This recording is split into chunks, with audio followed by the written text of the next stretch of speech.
கதை உடை ஒரு சரித்திரம் படையா. ஏங்க இவ்வளோ ப்ரோட்டீன் பவுடர் சாப்பிட்றீங்களா? சைடு எஃபெக்ட்ஸ் வராதா? இல்லை, எனக்கு புரியல. ஏதாச்சும் ஒரு செலிபிரிட்டி டிவியில் வந்து இந்த ட்ரிங்கை வாங்கி உங்கள் குழந்தைகளுக்கு கொடுங்க 6 அடிக்கு வளருவாங்கன்னு சொன்னால் சைடு எஃபெக்ட் வருமானு கேட்காம வாங்கி கொடுக்குறீங்க.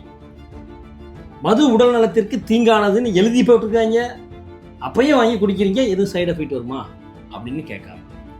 பீஸா பர்கர்னு வாங்கி திங்கிறீங்களே, என்னைக்காச்சும் கேட்டிருக்கீங்களா கடைக்காரங்க போய் இதை சாப்பிட்டா சைடு எஃபெக்ட் வருமா அப்படின்னு கேட்க மாட்டேன். படித்து பட்டம் வாங்கின டாக்டரு உங்களுக்கு வந்த நோயை குணப்படுத்துறதுக்கு ஒரு மாத்திரை எழுதி கொடுப்பாரு. அந்த மாத்திரையை வாங்கிட்டு கேட்பீங்க பாருங்க, டாக்டர் இந்த மாத்திரையை சாப்பிட்டா சைடு எஃபெக்ட் வருமா டாக்டர்?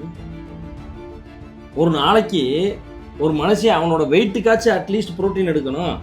சிக்கன் சாப்பிடுங்க, சோயா சக்ஸ் சாப்பிடுங்க, ப்ரோட்டீன் இருக்கிறதெல்லாம் டெய்லி எடுத்துக்கங்கன்னு சொன்னால் அதெல்லாம் சாப்பிட்டா சைடு எஃபெக்ட் வருமா, முடி கொட்டுமான்னு கேட்பீங்க. எங்கே கேட்கணுமோ அங்கே கேளுங்க. உடம்பும் நல்லாயிருக்கும், வாழ்க்கையும் நல்லாயிருக்கும். எந்திரிச்சு போங்க.